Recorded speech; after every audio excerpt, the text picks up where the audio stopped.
Buenas tardes, hermanos. En esta hora vamos a comenzar una serie de estudios acerca del libro de los Salmos. A lo largo de este año se van a exponer y estudiar diferentes salmos selectos para la edificación de esta iglesia.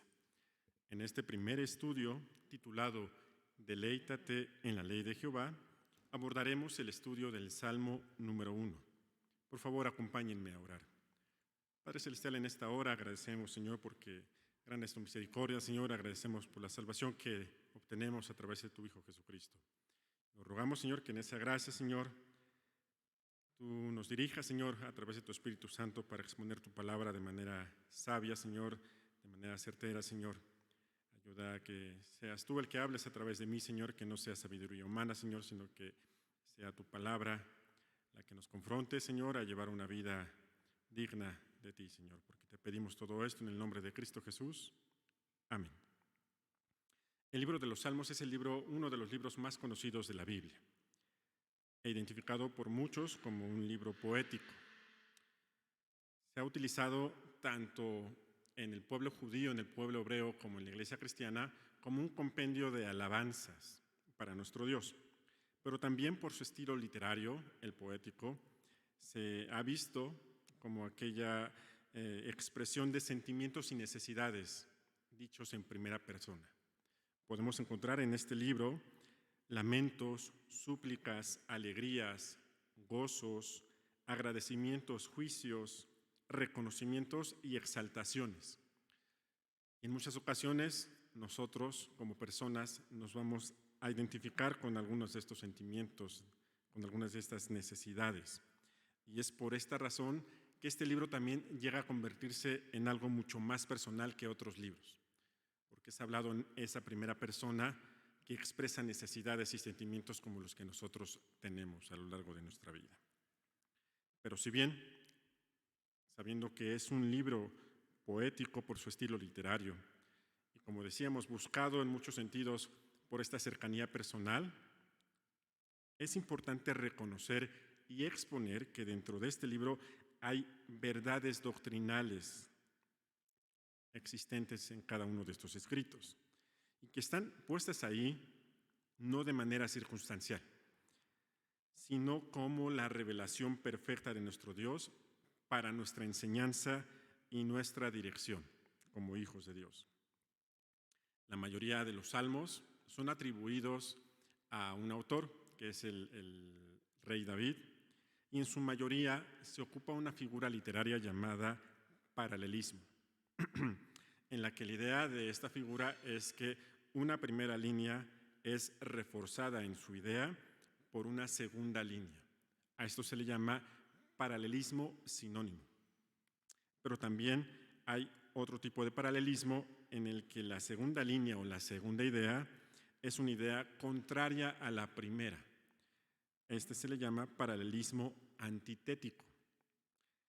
Cabe resaltar que la figura general del paralelismo no solamente en la poesía hebrea no solamente se limita a la comparación o al análisis de dos líneas, sino se puede ampliar tanto a versículos como a estrofas completas dentro de un mismo salmo. Y es esta figura la que también observaremos dentro de este Salmo número 1. Por favor, acompáñenme a tener su Biblia abierta en este salmo, por favor. El Salmo número 1 es un salmo, de hecho, catalogado como un salmo sapiencial. Dentro de los diferentes salmos hay categorías y este pertenece a la categoría de salmo sapiencial o salmo de sabiduría, de enseñanza. Y por muchos estudiosos, de hecho, este primer salmo es catalogado como un salmo introductorio al libro y que exponen que sintetiza la enseñanza de todo el resto del libro. Es un salmo que podrá enseñarnos de forma sintética a lo que se refiere el resto de los demás salmos. Pero acompáñenme, por favor, a estudiar este hermoso salmo que consta de 6 versículos. Al leer este salmo, como ya lo hemos hecho, se puede observar en lo general un comparativo entre dos tipos de vida, dos estilos de vida. Una vida justa y una vida impía. Una vida en Dios y una vida en pecado. una vida sabia y una vida necia. Quizá con este último comparativo recuerdo aquella enseñanza de nuestro Señor Jesucristo en el Sermón del Monte, en el que compara justamente a dos personas que construían una casa. En este sentido, había un hombre sabio y un hombre necio edificando la casa. Adentrándonos ahora sí al Salmo, hay 3 versículos que se estarán exponiendo esta primera estilo de vida, o primera forma de vida, que es la vida justa, la vida sabia, la vida en Dios. El primer versículo, de hecho, la primera frase de este versículo comienza diciendo, bienaventurado el varón. La palabra bienaventurado o bienaventurada es una expresión muy conocida en el medio cristiano, en muchos sentidos por las bienaventuranzas que nuestro Señor Jesucristo mencionó también en el Sermón del Monte. Pero pocas veces nos detenemos a entender el significado y la trascendencia de esta palabra, que en el original griego podría leerse como grandemente feliz o muy bendecido. Cuán felices podría ser otra traducción, pero debe ser entendida o leída como una exclamación intensiva, intensa. Se podría decir que hasta superlativa, más allá de la simple palabra feliz. ¿Y a qué se debe esta grandeza o a ir más allá de la felicidad? Pues justamente al origen de esa felicidad que esta palabra conlleva, que es la bendición de Dios. Grandemente feliz por una gran bendición de nuestro Dios. Pero entonces, al leer esta primera frase, bienaventurado el varón, cabe leer la siguiente pregunta. ¿Quién es ese varón o quién será ese varón bienaventurado? ¿Quién será ese varón ampliamente feliz y bendecido en gran manera? El autor en este versículo 1 va a ocupar de la figura del paralelismo sinónimo, es decir, va a haber ideas que se van a reforzar. Son 3 características que leeremos en el primer versículo y justamente estas características nos menciona el autor que no son practicadas por la persona bienaventurada. Es decir, estas 3 características no existen ni tienen cabida en la vida de un varón bienaventurado. Y cabe resaltar que la bienaventuranza no es la razón de que no las practique, sino más bien, al no practicarlas, al no practicar estas malas obras, es que el varón va a venir a llegar y a obtener esta bienaventuranza. Es decir, quizá como una primera introducción, no esperemos a ser bendecidos para dejar de hacer cosas malas. Más bien, al dejar de hacer cosas malas, al no caminar en el pecado, es que la bendición de nuestro Dios vendrá a nuestras vidas. Leamos este primer versículo. Dice, bienaventurado el varón que no anduvo en consejo de malos, ni estuvo en camino de pecadores, ni en silla de escarnecedores se ha sentado.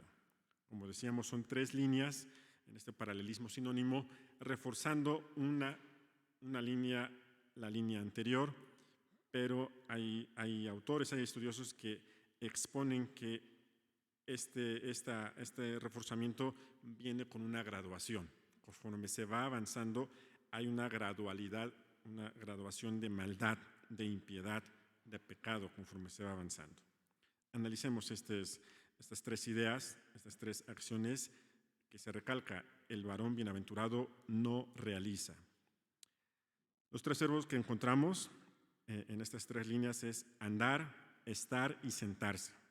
Andar en consejo de malos, estar en camino de pecadores y sentarse en silla de escarnecedores. La palabra o el verbo andar en el original hace entender la idea de seguir o acercarse. Andar en consejo, seguir o acercarse. ¿Cómo es que uno se acerca o sigue un consejo? De entrada, pues lo tenemos que escuchar. El consejo, bueno o malo, se escucha y es ahí donde uno decide llevarlo a cabo o no. Entonces, en este caso, la idea que hace entender el autor cuando se dice andar en consejo es que hay esta persona mala, escucha el consejo, pero no solamente se queda en escucharlo, sino lo cree. Cree en ese mal consejo y empieza a hacerle caso, a seguir en él. Presta atención y cree esos consejos. ¿Y qué implica esto? Que sigue, es decir, imita o hace caso a esos principios, como dice el autor, de las personas malas. Entonces, este primer nivel, esta primera idea es andar, escuchar un consejo y al escucharlo, un consejo malo, al escucharlo, ir en pos de él, seguirlo, hacerle caso, por imitación posiblemente o porque parece atractivo a uno. La siguiente línea, el siguiente nivel, la siguiente idea es estar en camino de pecadores. La palabra estar en el original hace entender la idea de una permanencia o de ya tomar una posición en ciertos actos, en ciertas conductas, en ciertas acciones, en el camino de estos pecadores. Si el andar en el consejo que veíamos en la línea anterior pudo haber sido quizás solo por imitación o de forma esporádica, aquí se ve la evolución de la maldad o de la persona respecto al camino de maldad, en el que ahora lo hace ya de forma reiterada. Como decíamos, lo anterior pudo haber un consejo y lo seguí, lo escuché por imitación una sola vez, pero en este caso la idea es que ya es una práctica reiterada en la persona, en esta segunda idea de comportamiento, ¿no? De hecho, al grado de empezar a cultivar compañerismo con aquellos que hacen estas malas acciones. Ya no solo paso por ahí y escucho y por imitación hago alguna obra mala, sino más bien empiezo a cultivar el compañerismo, me empiezo a juntar con aquellas personas que realizan esas obras malas y empiezo a tener relación con ellos. Vemos este avance gradual de maldad, otra vez en el que el varón bienaventurado no camina, no anda. Finalmente, la tercera idea de este primer versículo dice sentarse en silla de escarnecedores.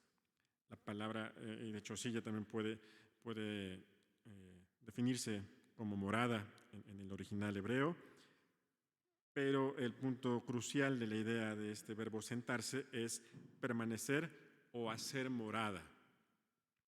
Vemos también este avance en el camino de la maldad porque ahora sí ya esta persona ya pertenece.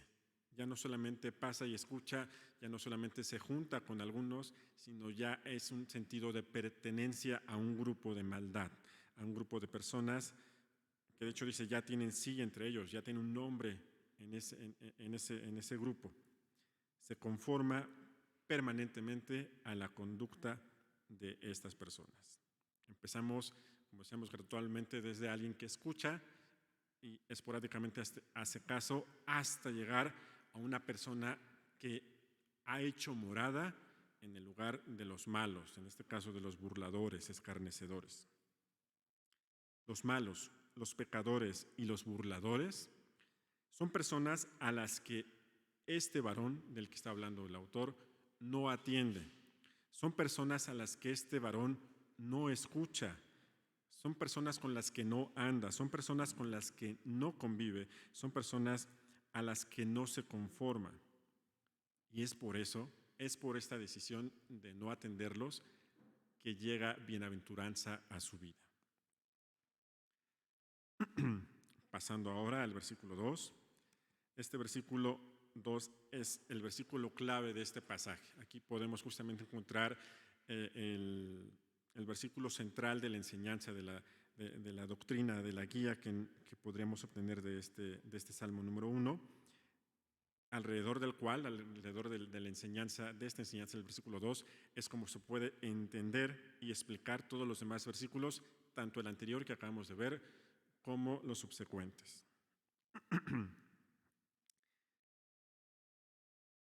De hecho, en este segundo versículo podemos ver nuevamente la figura del paralelismo entre el primer versículo, ya no son líneas sino versículos, el primer versículo y el segundo versículo. El paralelismo ahora no será sinónimo sino antitético, ideas contrarias.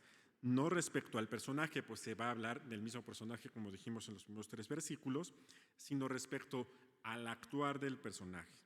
En el versículo 1 vemos lo que no hace alguien que obtiene bienaventuranza.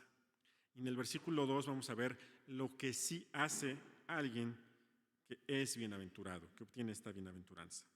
Nuevamente, la obtiene o hace estas cosas no porque es bendecido, sino más bien al hacerlas recibe bendición. Leamos el versículo 2, dice, sino que en la ley de Jehová está su delicia y en su ley medita de día y de noche. Aquí vemos justo la respuesta a la pregunta que habíamos planteado hace algunos momentos. ¿Quién es esa persona que será bienaventurada?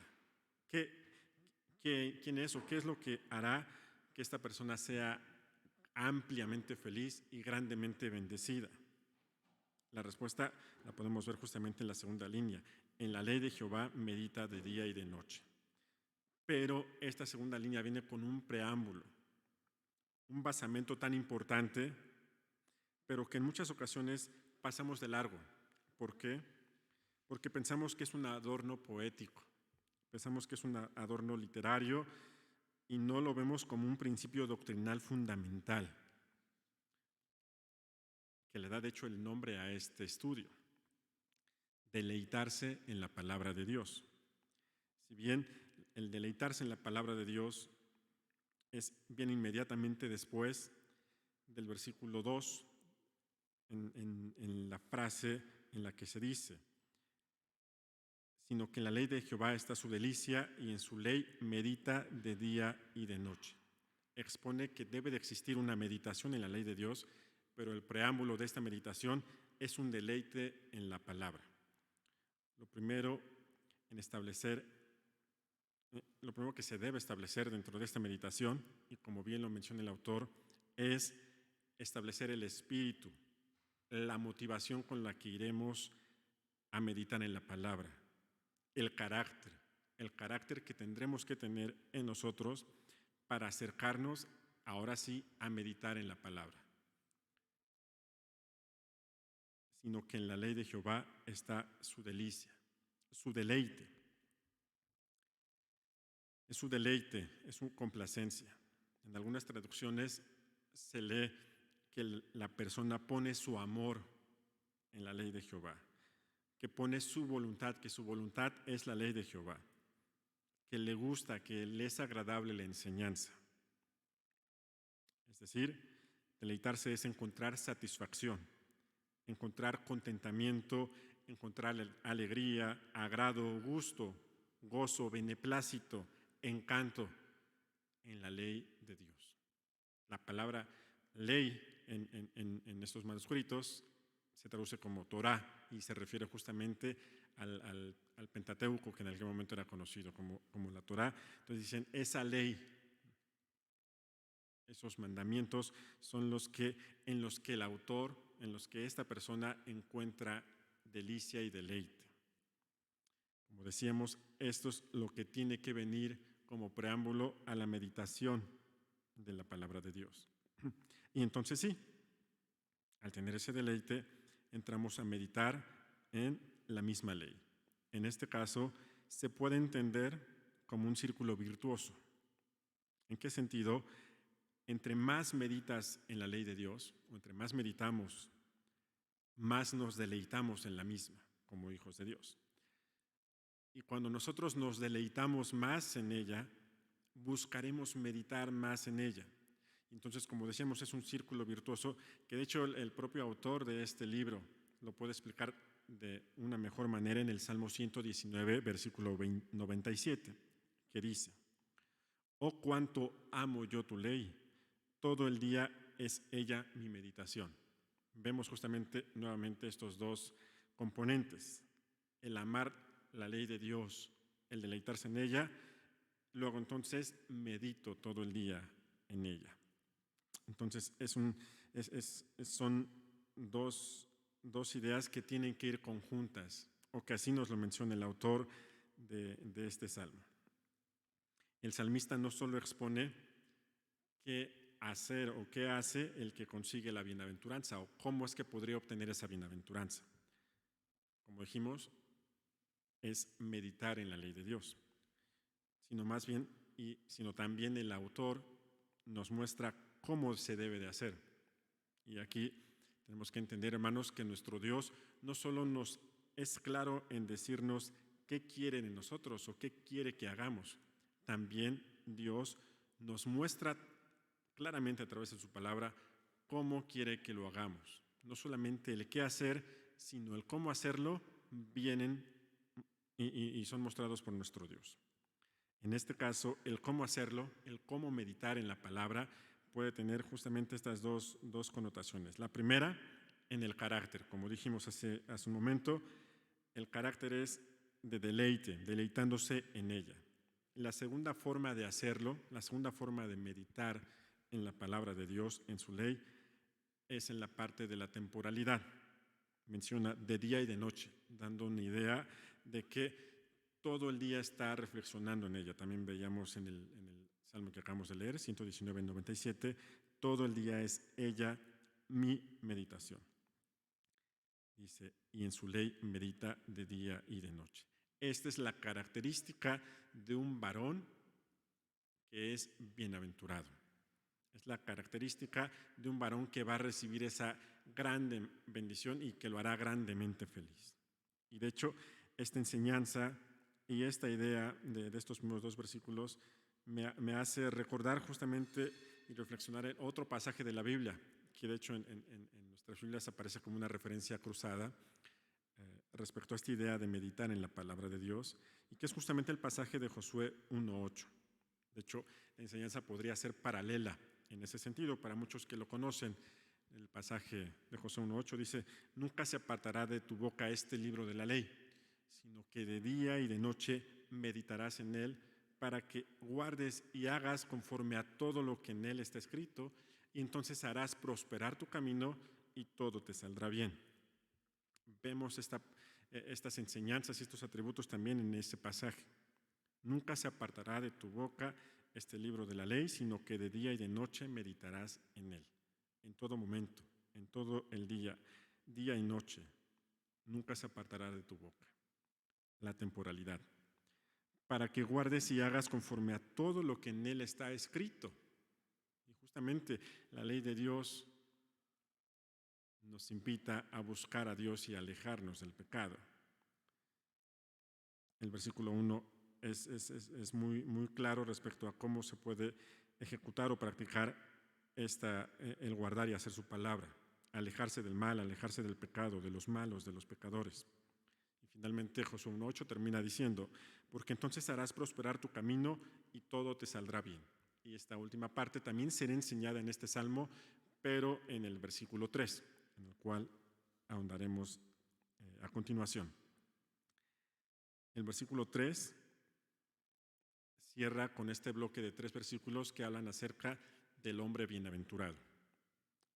Y cita de la siguiente manera: será como árbol plantado junto a corrientes de agua, que da su fruto a su tiempo y su hoja no cae, y todo lo que hace prosperará. Justamente aquí al final vemos esta relación con el pasaje de Josué: y todo lo que hace prosperará. Lo que hace el autor con este tercer versículo es comparar a este hombre bienaventurado, a este varón, a esta persona, con un árbol. Pero no es cualquier árbol, podemos identificar algunas características particulares de este árbol. Y de entrada lo que podemos ver es que es un árbol plantado, es un árbol colocado en un lugar estratégico. No llegó ahí por casualidad, no creció de forma silvestre. El árbol fue plantado, fue colocado en ese lugar estratégico. ¿Cuál lugar estratégico? Aquel lugar que tiene corrientes de aguas. Se plantó con un propósito particular cercano a su mayor fuente de sustento. La fuente de la vida de ese árbol está prácticamente en esas corrientes de agua. Y esas corrientes de agua lo alimentarán y lo ayudarán, ya sea en tiempo de sequía, en tiempo de sol, en tiempo de tormenta. Lo mantendrán firme y fuerte porque están cercano a ese alimento. El agua, las corrientes de agua serán su fuente de sustento, lo que le darán vida a este árbol. Y estas condiciones finalmente es lo que lo van a hacer de entrada fructífero. Dice que da su fruto a su tiempo. Es un árbol que gracias a que está en ese lugar y que está siendo alimentado, logra dar un fruto a su tiempo y por eso es un árbol fructífero, pero no solo eso, sino que es un árbol frondoso. Su hoja no cae. Entonces, es un comparativo muy interesante del autor respecto a la persona bienaventurada, que decimos es grandemente feliz porque ha sido grandemente bendecido por Dios, con un árbol que ha sido plantado en el lugar correcto, con el sustento correcto y que da fruto. Finalmente se cierra esta idea del árbol en estas tres líneas, y la última línea regresamos justamente con el personaje principal, el varón, y dice del varón, y todo lo que hace prosperará.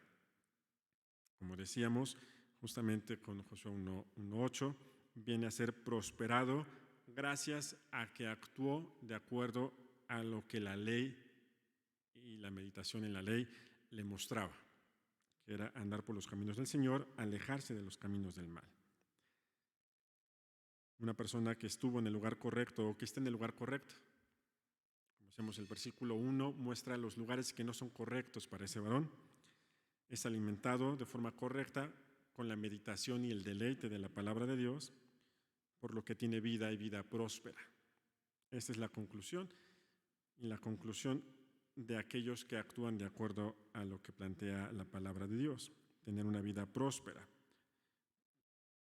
Pero muy posiblemente aquí valdría la pena detenerse un poco en esta parte de la prosperidad de este varón. ¿No? Hará prosperar, también en el original hace entender de un proceso de perfeccionamiento. No es que de la nada es próspero y tiene mucha bendición de un día para otro, sino es un proceso de perfeccionamiento.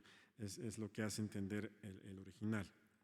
Pero como decíamos, vale la pena detenerse un poco porque en muchos sentidos y lamentablemente en otros lugares con falsas doctrinas se habla del famoso evangelio de la prosperidad. Y vale la pena decir que este pasaje en ningún sentido respalda esa falsa doctrina del evangelio de la prosperidad. Aquí en ningún sentido podemos ver planteamientos como los que se oyen en aquellos lugares de yo merezco prosperidad, yo pido prosperidad, yo recibo prosperidad, yo declaro prosperidad. No. Aquí en esta palabra, en este pasaje, por el contrario, vemos algo completamente contrario a merecer, pedir, recibir, declarar. Aquí lo que se puede ver en la palabra de Dios es que la persona busca a Dios, la persona obedece a Dios, la persona se deleita en su palabra y es entonces, y la persona se aleja del mal, y es entonces que esto trae bendición a su vida. Y es esto lo que lo hace bienaventurado, como decíamos. No tienes que esperar a tener grandes bendiciones para comportarte como Dios pide que te comportes, porque nunca llegará ese momento. Tienes que comportarte, deleitarte y meditar en la palabra de Dios, conforme a lo que dice la palabra de Dios, para que entonces vengan esas grandes bendiciones y bienaventuranzas que Dios pone, no solamente de manera material, como muchos también podrían empezar a brillar sus ojitos, no, bienaventuranzas y bendición espiritual, paz que pocas personas pueden tener, ese gozo, como dice la palabra, bienaventuranza, grandemente feliz porque es grandemente bendecido. Finalmente, cerramos ya este primer bloque de 3 versículos para adentrarnos al segundo bloque de los otros 3 versículos. Aquí nuevamente nos encontramos con una figura de paralelismo antitético de manera general. En los primeros 3 versículos se ve la idea y se describe la vida de un varón bienaventurado. Los siguientes 3 versículos se describirá, por el contrario, la vida y la descripción de la vida de los hombres malos y las consecuencias de esta vida mala. Leo el versículo 4, hermanos. Dice, no así los malos, que son como el tamo que arrebata el viento. En contraposición justamente con el versículo anterior, el versículo 3, que habla justamente de un árbol bien cimentado, firme, plantado en un lugar particular. y en el mejor lugar, de hecho, aquí se describe a los malos como paja, un tamo que arrebata el viento, una paja que vuela, que es arrebatado por el viento, que va de aquí para allá, sin seguridad. Da una idea de no tener seguridad, no tener soporte, no tener firmeza, no tener bienestar, no tener un futuro cierto. ¿Ven ese comparativo, ese contraste entre un árbol frondoso, fructífero, alimentado permanentemente con el agua viva, las corrientes de aguas, contra una hoja que vuela y que hace con ella el viento lo que quiere? No hay un futuro cierto, no hay firmeza ni bienestar. Así son los malos, dice el autor. El versículo 5 sigue describiendo y dice: por tanto, no se levantarán los malos en el juicio, ni los pecadores en la congregación de los justos. Entendemos, es claro, pero desarrollemos la idea. Estos hombres malos no podrán ponerse en pie en un juicio, no podrán defenderse. ¿Por qué? No porque no quieran, sino porque no van a tener argumentos a su favor. Serán culpables. Las evidencias van a ser tangibles. Su vida, su testimonio va a exponer que su vida es de mal, que es un malo. En el juicio no podrá defenderse para que lo cataloguen como alguien que no es malo. Entonces no podrá levantarse ni defenderse porque la evidencia es tangible en su vida. Y por lo tanto, en la segunda línea de este versículo, no podrá tener parte entre los justos. Será pesado o es pesado en balance y es encontrado falto, es encontrado injusto. Y es por eso que la congregación de los justos no es ni tendrá lugar para ellos. Las personas malas, las personas no bienaventuradas, las personas que no buscan, se deleitan y meditan en la ley de Dios, no tienen lugar en la congregación de los justos. Finalmente, el versículo 6, cerrando este ciclo, dice: porque Jehová conoce el camino de los justos, mas la senda de los malos perecerá.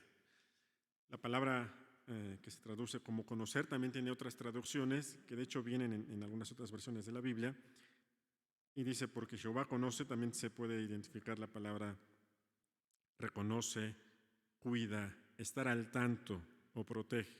¿No? Puede leerse y se lee en algunas otras traducciones: porque Jehová protege el camino de los justos, porque Jehová está al tanto del camino de los justos. Le reconoce, le cuida, lo conoce, pero finalmente no son traducciones incorrectas, porque ambas van a llevar a la esencia de la enseñanza de quién es Dios. Dice: mas la senda de los malos perecerá. Dios es un Dios omnisciente, hermanos. Todo lo sabe. Nada se le puede esconder. Ni aun lo más oculto que tú puedas estar no haciendo, pensando, se lo podrás esconder a nuestro Dios. Dios es omnisciente y sabe cuál será el final de ambos caminos. Conoce el camino de los justos, pero también conoce el camino de los pecadores. Sabe cuál es su final, cuál es su fin, cuál será su conclusión. Pero no solo lo sabe, hermano, porque nuestro Dios no solamente es omnisciente, nuestro Dios es omnipotente. Entonces, Él no solo sabe su camino, sino lo asegura. En su poder, Él asegura el final del camino de los justos y asegura el final del camino de los malos. Por eso tanto lo conoce como lo guarda, lo asegura. Puede decir al que es justo que llegará a un buen puerto, pero también asegura que la senda de los malos va a perecer. Es un salmo muy, muy profundo, muy trascendente, aunque corto en muchas ocasiones. Tiene una enseñanza muy profunda que tendremos que hacerle caso si queremos vivir conforme a lo que Dios nos está mandando. Tiene enseñanzas para nuestra vida aquí en este mundo, nuestra vida terrenal, pero también tiene enseñanzas que van a trascender a nuestra eternidad y a la eternidad de quien nos esté escuchando en este Salmo número 1. Podemos primariamente poder tener 3 primeras conclusiones de este Salmo.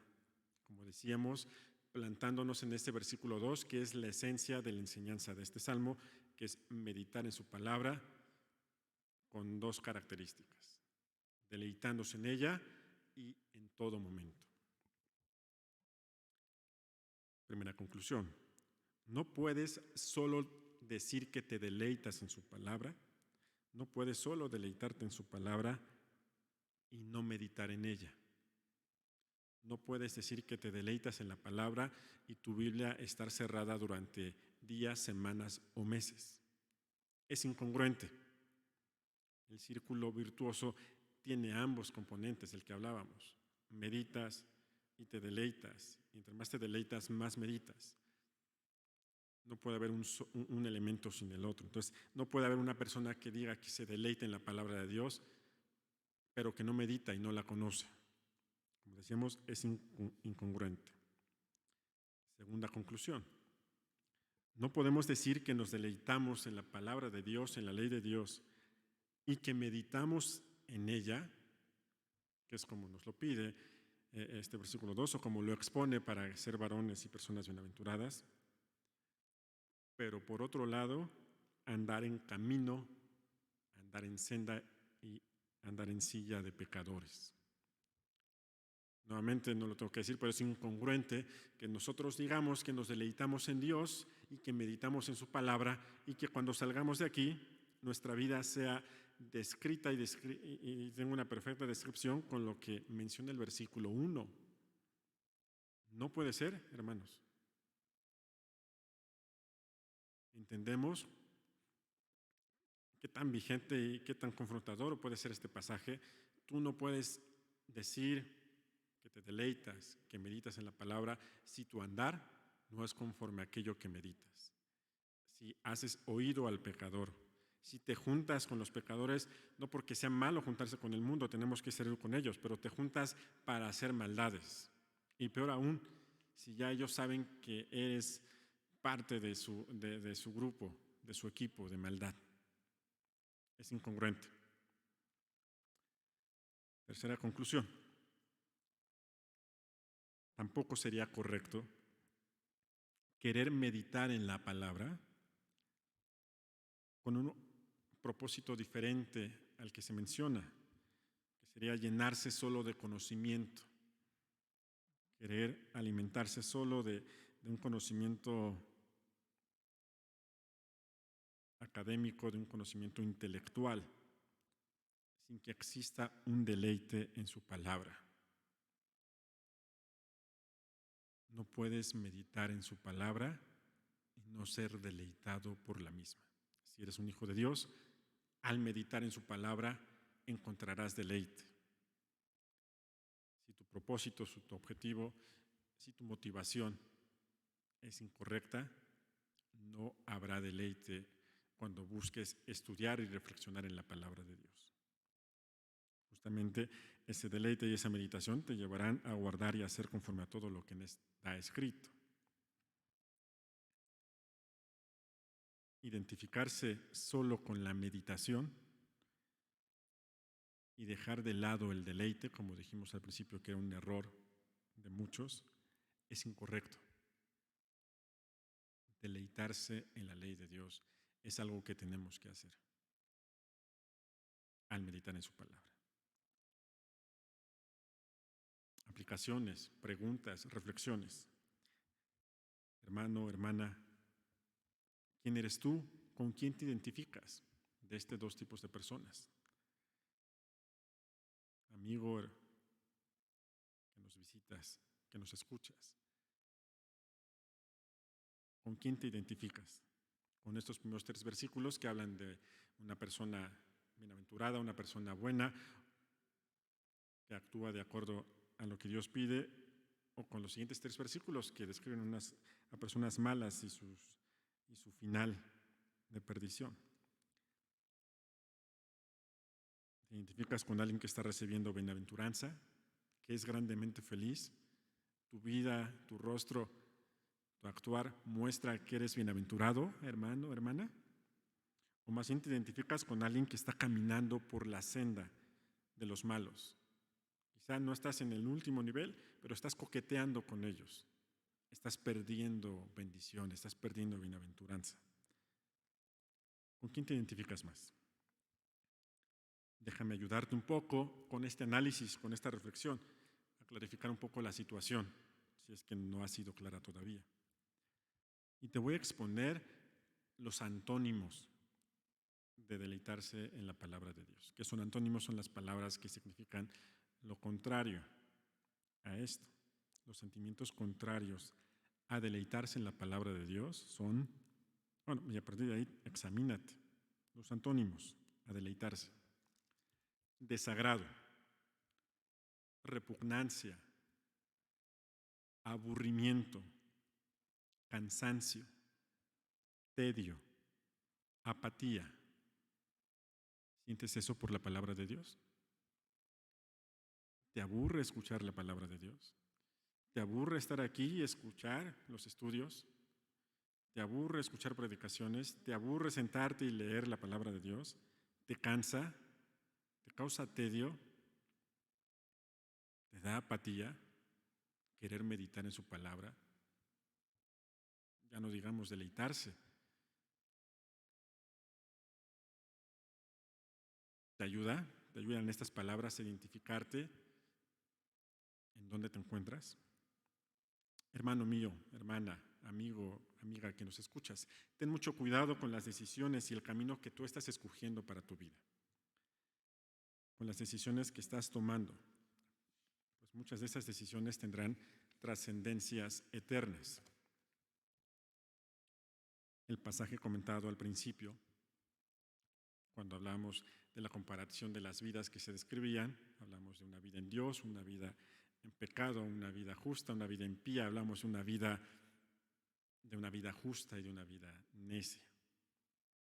Y vuelvo a recordar lo que nuestro Señor Jesucristo nos enseñaba en el Sermón del Monte y en los Evangelios, en el que un hombre decide construir su casa sobre la roca, un fundamento sólido, que sabemos que es Cristo, y la casa no cae a pesar de las tormentas. Y del hombre necio que decide construir su casa sobre la arena, sin fundamento. Consecuencias: al llegar la tormenta, al llegar los ríos, su casa cae y es grande su ruina. Dos personas, dos tipos de vidas, dos decisiones que están en ti y en mí. El árbol no aparece de casualidad, el árbol es plantado junto a las corrientes de aguas. ¿Dónde has sido plantado? ¿Dónde quieres ser plantado? ¿Dónde quieres plantar a tus hijos, a tu familia, a tu iglesia? Hay otro pasaje también que habla acerca de estos dos caminos, de estas dos decisiones, que me gustaría mencionar, que es el capítulo 31 del libro de Deuteronomio. En el versículo 26 dice: He aquí, yo pongo hoy, habla el Señor, delante de vosotros la bendición y la maldición. La bendición si oyereis los mandamientos de Jehová vuestro Dios, que yo os prescribo hoy. Y la maldición si no oyereis los mandamientos de Jehová vuestro Dios y os apartareis del camino que yo os ordeno hoy, para ir en pos de dioses ajenos que no habéis conocido. Dios lo sabe todo. Y nos ama y es todopoderoso. Y a pesar de eso, nos permite y nos pone delante de nosotros la bendición y la maldición, así como lo puso frente al pueblo de Israel, lo pone hoy aquí delante de nosotros, a través de este estudio, a través de su palabra, a través de este Salmo 1, el camino del bien y el camino del mal, la bendición y la maldición, la bienaventuranza y la perdición. El detalle de esta bendición y maldición de Deuteronomio hacia su pueblo viene en el capítulo 28, de manera muy explícita. para aquellos que hacen el bien y aquellos que hacen el mal. La implicación de la bendición y la implicación de la maldición. Nada es escondido. Dios no esconde nada. Dios nos muestra y nos recomienda. Yo te recomiendo que tomes el camino del bien, pero los dos caminos están ahí. ¿Qué camino has tomado o por qué camino te estás desviando? Todos, como decíamos, todas nuestras decisiones tienen consecuencias, muchas de ellas consecuencias eternas. Y Dios no te obliga a tomar alguna de las dos. Más bien, te invita a tomar la mejor, pero te muestra ambas, las consecuencias de ambas. Hoy puedes tomar la decisión de actuar como sabio, como entendido. Sabio es aquel que es entendido en la palabra de Dios. Y prestar atención a la invitación de Dios de andar por la senda de justicia, de andar como el varón bienaventurado, meditando y deleitándose.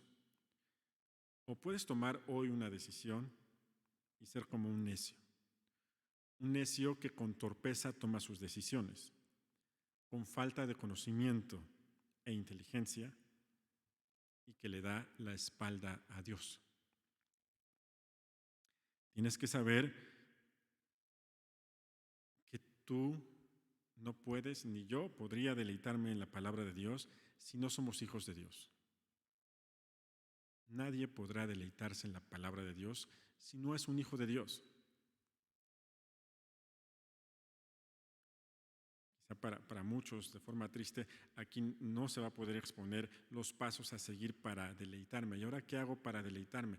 El deleite viene a partir de la salvación y de aquello que el Espíritu mora en nosotros. Y al encontrarnos con Dios mismo en su palabra, viene ese deleite. No es algo que yo pueda conseguir, tú puedas conseguir. Es algo que Dios pone a través de la salvación. Entonces, si tú no eres un hijo de Dios, temo decirte que no va a haber deleite, que no existe. Quizá tú mismo lo podrás validar. Nunca te has podido deleitar en la palabra de Dios. No puede haber deleite si no has reconocido tu necesidad de un Salvador. No puede haber deleite si no has reconocido que necesitas un Salvador que te libre del tormento eterno. Si no has visto esa necesidad que te está llevando, como dice el Salmo, por esta senda de perdición. Hacia allá van los malos, hacia allá íbamos muchos de nosotros antes de acudir a Cristo. Si no has entendido esto, no puede haber deleite. Tiene que haber alguien que te libre, que te aleje, que te salve de esa perdición. Y lo tienes que entender. Porque si no lo entiendes, nunca vas a pedir ser salvado. Pero cuando eres consciente de hacia dónde va tu camino de maldad, pedirás ser salvado. Entonces, si tú no has buscado a Dios arrepentido de tu mal actuar, de tu caminar, de tu andar, de tu sentarse con estos transgresores, y no le has pedido a Dios a través de su Hijo Jesucristo que te salve y que alcances la salvación, no podrás ni hoy ni nunca deleitarse en su palabra. Y entonces hoy, para ti que me estás escuchando y que esto está haciendo sentido para tu vida, esa será la primera y más grande decisión de tu vida. Entregar tu vida a Dios. Pedir ser salvado por nuestro Señor Jesucristo.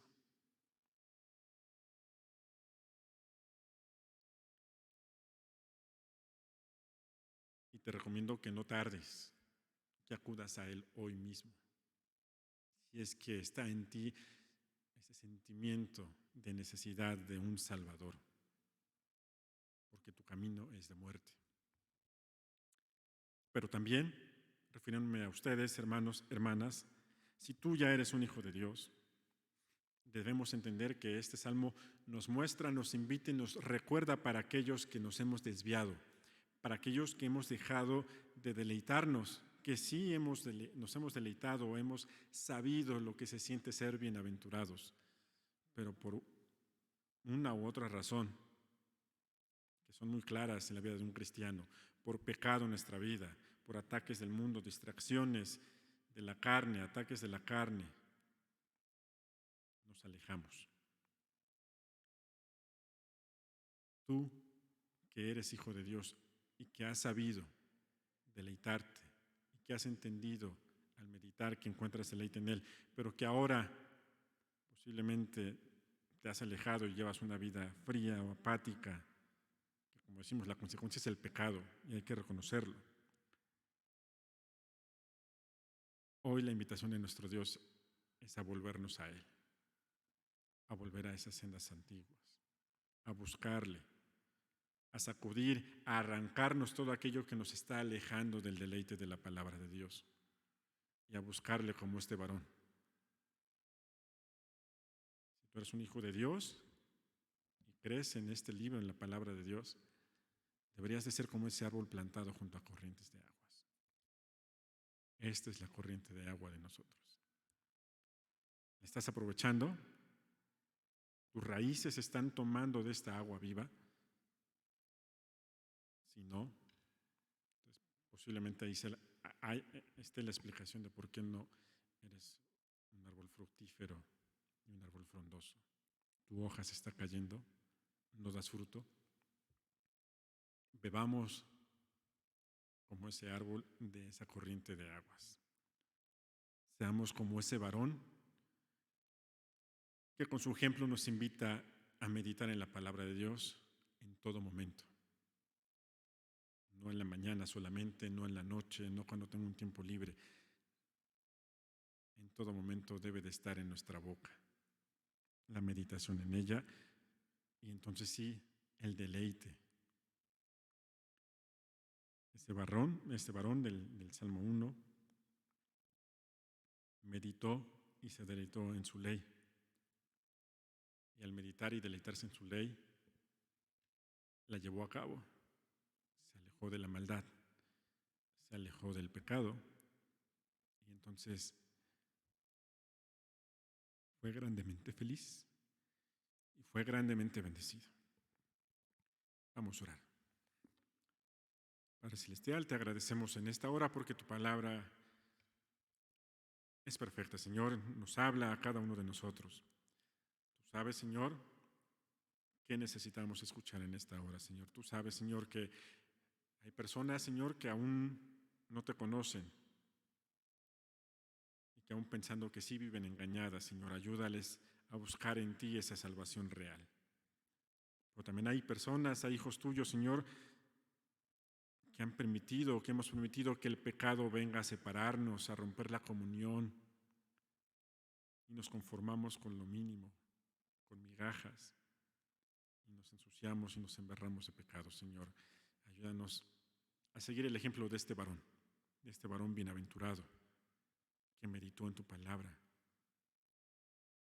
durante toda su vida, en cada momento, que se deleitó en ella y que encontró bendición en ti.